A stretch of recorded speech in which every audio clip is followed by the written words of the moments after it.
अस्सलामुअलैकुम वरहमतुल्लाहि वबरकातुहू। कैसी है मेरी यूट्यूब फैमिली। आई होप आप सब ठीक ठाक होंगे। अल्लाह पाक आपको हमेशा ठीक रखे, खुश आबाद रखे, ठंडी मीठी मज़ेदार सी खुशियाँ नसीब करे। अल्हम्दुलिल्लाह हम भी बिल्कुल ठीक हैं। And welcome back to another day and another vlog.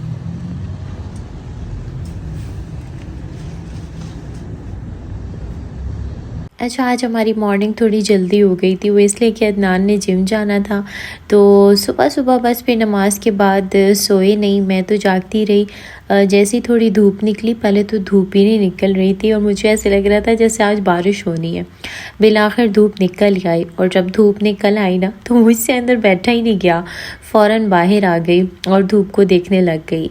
अच्छा, ये ना मुझे अम्मी बता कर गई थी, मेरा ना ये धनिया कुछ अजीब सा रेड रेड से कलर का होने लग गया था और मुझे समझ नहीं आ रही थी ऐसा क्यों हो रहा है। फिर अम्मी ने मुझे बताया कि इसके ऊपर रात को शबनम पड़ती है, इसकी वजह से ना ये रेड होना शुरू हो गया, तो इसके ऊपर कोई चीज़ डाल देना, कवर कर देना, उससे ये ना ठीक रहेगा। फिर तो मैंने भी बस जुगाड़ निकाला अंदर। शुक्र है मेरे पास ये शॉपर्स पड़े हुए थे, तो मैंने ना एक को तो ऐसे ही रख दिया और दूसरे बड़े वाले को ना पूरा इसके ऊपर चढ़ा दिया। गालिबन ये पिल्लो के कवर थे और मैंने इनको सेव करके रखा हुआ था, तो इसलिए माशाल्लाह धनिया भी बहुत अच्छा ना निकलना शुरू हो गया है।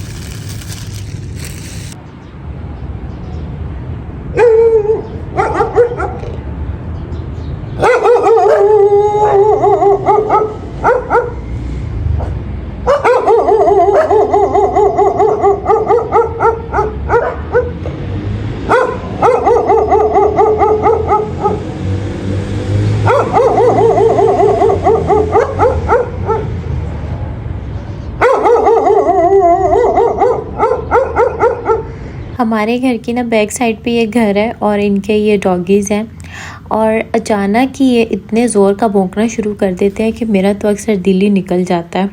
मैं अपने ध्यान में कभी कपड़े डालने के लिए जाती हूँ या फिर मोटर ऑन करने के लिए और ये शुरुप करके ना एकदम से दीवार पर चढ़ जाते हैं और भौ भौ भौ भौ करने लग जाते हैं। आज भी मैं सुबह जब इधर खड़ी हुई ना तो ये मुझे इन्होंने देखा तो फ़ौरन आ गए मेरे पास और भौ भौ करने लग गए ना। मुझे इतने क्यूट लगे। मैंने कही अपनी ज़ुबान में पता नहीं क्या क्या भौ भौ में पूरी स्टोरी बोलते होंगे, लेकिन हमें इनकी लैंग्वेज ही समझ में नहीं आती। तो मैंने ना हर दफ़ा सोचती थी कि आप लोगों को दिखाऊंगी ये। मुझे कभी कभी इन पर बड़ा प्यार भी आता है और ना अक्सर इस तरह के जब मैं सीन्स देखती हूँ ना, इन जानवरों की बोलियाँ देखती हूँ, तो मैं सुलेमान अलैहिस्सलाम को याद करती हूँ और उन पर रश्क आता है कि अल्लाह पाक ने उन्हें किस कदर सलाहियत और किस कदर इल्म दिया था कि हर एक जानदार की उन्हें बोली समझ में आती थी, क्या चूंटी और क्या कोई बड़ा जानवर।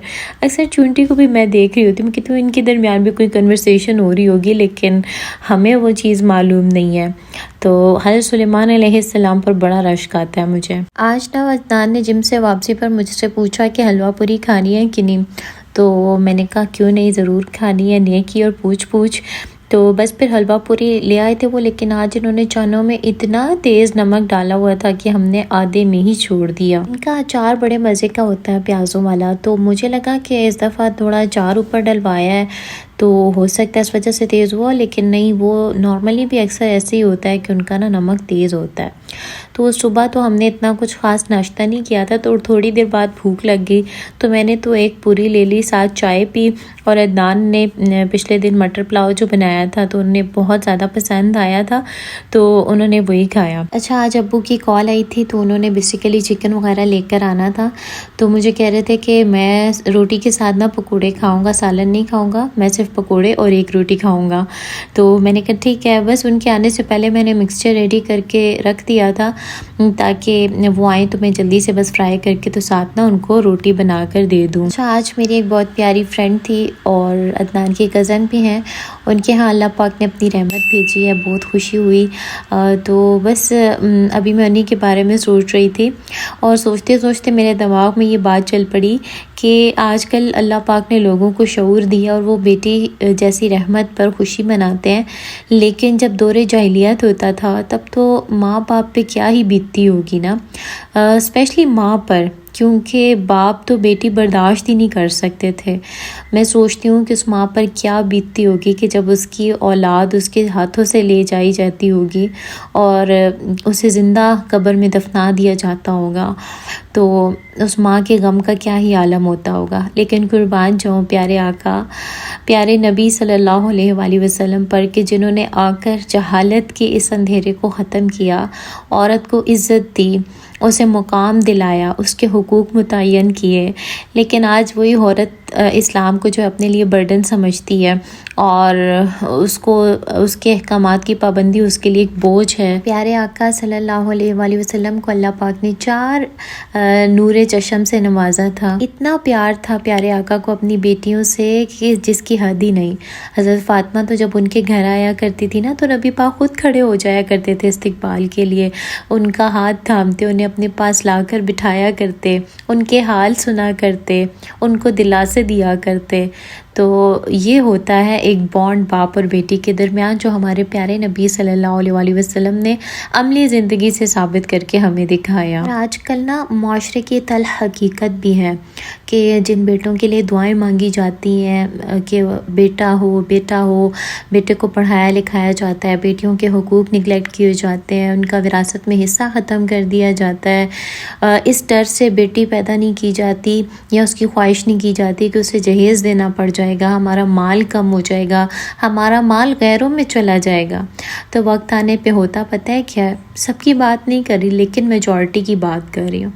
होता क्या है कि बेटे अपनी अपनी ज़िंदगियों में खुश होते हैं, अपनी अपनी ज़िंदगियों में अपने अपने घरों में आबाद होते हैं, और माँ बाप का दुख जो है ना वो सिर्फ बेटियाँ ही ले रही होती हैं। बेटियों को अपने घर जाकर भी ना अपने माँ बाप की ही फ़िक्र होती है। तो बेटा हो या बेटी हो, अता दोनों अल्लाह की ही है, क्योंकि बेटा नेमत और बेटी रहमत। बस जो दुआ इनके हक़ में करनी चाहिए कि अल्लाह पाक इनको नेक, सालेह और फर्माबरदार बनाए। आमीन सुमा आमीन। अच्छा, आप लोग मुझसे इस मिक्सचर के बारे में पूछते हैं कि मैं क्या क्या चीज़ जो है वो इसमें कूटती हूँ। तो इसमें मैं लहसुन, साबुत धनिया, हरी मिर्चें और साबुत जो सुर्ख मिर्चें हैं ना वो पीस कर ना इसका मिक्सचर बनाती हूँ। ये बेसिकली जो रेड मिर्चें हैं ये साबुत अम्मी ने ना पिसवाई थी और इनका टेस्ट बहुत ही मज़े का आता है सालन में। तो दूसरी रेड मिर्च भी मैं इस्तेमाल करती हूँ पिसी हुई, लेकिन वो बहुत कम।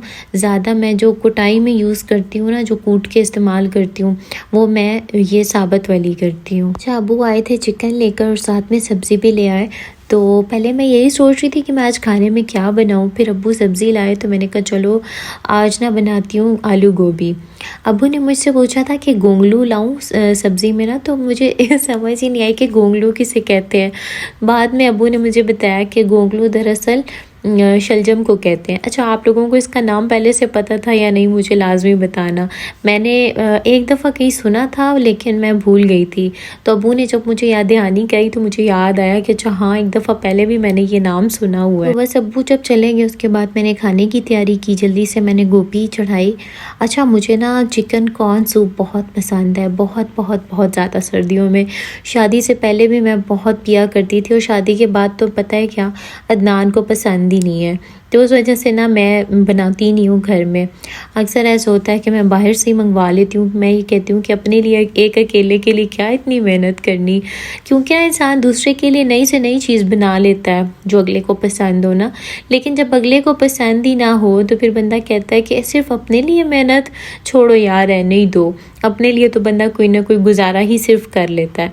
तो आज भी बस मेरा पता नहीं इतना ज़्यादा दिल कर रहा था ना कि मैं चिकन सूप पीऊँ। पहले सोचा मंगवा लूँगी, फिर मैंने कहा नहीं, बस जल्दी से अपने लिए ना थोड़ा सा बना लेती हूँ। तो इसमें मैंने कोई बहुत ज़्यादा एफ़र्ट नहीं की, बस सिंपल सा मैंने ना सूप बनाना स्टार्ट कर दिया था।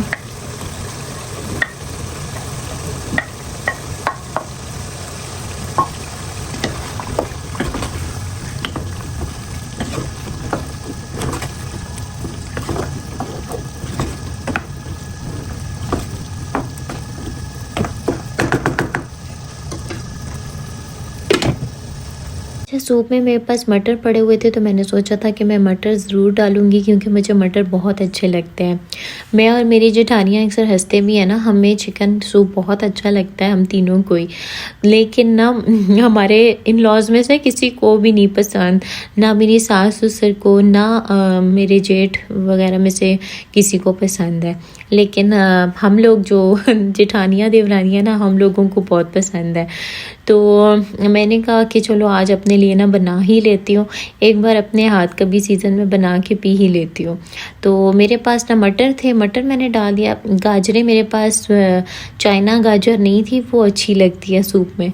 दूसरी पड़ी हुई थी लेकिन वो मैंने नहीं डाली। मैंने कहा छोड़ो रहने दो, बस मैंने इसमें मटर ही डाले, चिकन डाला और सॉसेस डाल के मैंने इसको बॉईल होने के लिए रख दिया। अच्छा, हमारे यहाँ एक बहुत बड़ी बात हुई है, मेरे नज़दीक तो ये बहुत ही बड़ी बात है कि हमारी गैस की लोड शेडिंग कम हो गई है। आप लोगों की सिटीज़ में भी ऐसा हुआ है कि नहीं? क्योंकि मैं ना 1-2 दफ़ा मैंने 2-3 दिन पहले मैंने गैस ऑन की तो वो आ रही थी गैस ना, तो मैं हैरान, मैंने कहा ये क्या अजूबा हो गया, क्योंकि अजूबा ही कह सकते हैं क्योंकि इतने टाइम से गैस की लोड शेडिंग चल रही थी। फिर मैंने अपनी जेठानी के साथ बात की तो उन्होंने कहा कि गैस की लोड शेडिंग ना ख़त्म हो गई है। मैं बड़ी खुश हुई और उस दिन के बाद से मैं देख रही हूँ कि अक्सर जो है ना वो जब भी चूल्हा ऑन करो तो गैस होती है। तो मैंने कहा अल्हम्दुलिल्लाह, शुक्र है पाकिस्तान का ये मसला तो हल होने के करीब हुआ ना। आज मैं आप लोगों से ज़िंदगी की एक बहुत बड़ी हकीकत एक कहानी के ज़रिए से शेयर करूंगी। आई होप आप को इससे फ़ायदा होगा। तो चलें शुरू करते हैं। ये कहानी दरअसल एक बादशाह की है। एक दिन वो भी किसी बात पर ना बेइंतहा खुश हुआ तो उसने एक आदमी को बुलाया और उससे कहा कि सूरज ग़रूब होने तक तुम जितनी ज़मीन का चक्कर लगा लोगे ना, जितनी ज़मीन के गिर्द तुम दायरा खींच लोगे, वो सब तुम्हारी हो जाएगी। मगर साथ ही बादशाह ने एक ये भी शर्त रखी कि अगर सूरज ग़रूब होने से पहले तुम दायरा मुकम्मल ना कर सके तो तुम्हें कुछ भी नहीं मिलेगा। ये सब सुनकर उस शख्स की आंखों में चमक आ गई, दिल खुशी से भर गया। वो फौरन चल पड़ा, बड़े बड़े ख्वाबों के साथ, बड़े बड़े अरमानों के साथ। चलते चलते जोहर का वक्त करीब आया तो वो दिल में कहीं ख्याल आया कि अब वापस चलना चाहिए, दायरा काफी बड़ा बन चुका है। अगर फिर नफ्स ने सरगोशी की कि अभी नहीं, थोड़ा सा और, जितनी ज्यादा जमीन होगी उतना ही ज्यादा फायदा होगा। देर बाद सामने एक दिलकश पहाड़ आ गया। इस आदमी का दिल फिर से बहक गया और दिल में ये ख्याल किया कि बस ये पहाड़ भी मेरी जागीर में आ जाए, इसके बाद फिर ना मैं वापस चलूँगा। यूँ वो वक्त को टालता रहा और वापसी का फैसला मौखर करता रहा। करते करते दिन बिल्कुल ढलने के करीब आ पहुंचा। असर के बाद तो ऐसा लग रहा था कि सूरज झुक नहीं रहा बल्कि पिघलता चला जा रहा है। वो शख्स ना दौड़ने लगा, इतना तेज कि पसीना बहने लगा, सांस उखड़ने लगी और दिल में पछतावे की आवाज़ आई कि काश मैं वक्त पर लौट जाता, काश मैं लालच में ना आता। मगर अब क्या फ़ायदा था। वो भागते भागते इतना थक गया कि उसका दम घुटने लगा। अचानक सूरज ग़रूब हो गया और वो लड़खड़ा कर गिरा और उसकी रूह परवाज कर गई। हैरत की बात ये थी कि उसका सर उस मुकाम को छू रहा था जहाँ से उसने दायरे का आगाज़ किया था और पाँव उस मुकाम को छू रहे थे जहां उसने दायरे को मुकम्मल किया था। उसी जगह उसकी कब्र बना दी गई और कुतबे पर कुछ अल्फाज लिखे गए, इस इंसान को इतनी ही ज़मीन की ज़रूरत थी जितनी इसने कब्र में घेर रखी है। यही वो हकीकत है जिसे सूरतुल असर में बयान किया गया है कि ज़माने की कसम, बेशक इंसान खसारे में है। एक और मुकाम पर इरशाद है कि जान रखो कि बेशक ये दुनिया की ज़िंदगी महज खेल, तमाशा, ज़ीनत और फ़ख्र और औलाद और माल में एक दूसरे से आगे बढ़ जाने की कोशिश है। गौर किया जाए तो आज हमारे दायरे भी बहुत वसी हो चुके हैं। हमारी ख्वाहिशें हैं कि रोज़ बरोज़ बढ़ती जा रही हैं और वापसी का कोई रास्ता ही नज़र नहीं आ रहा। इंसान अपनी ज़िंदगी पर भी गौर करे तो उसकी ज़िंदगी बिल्कुल दिन से ही मुशाबियत रखती है।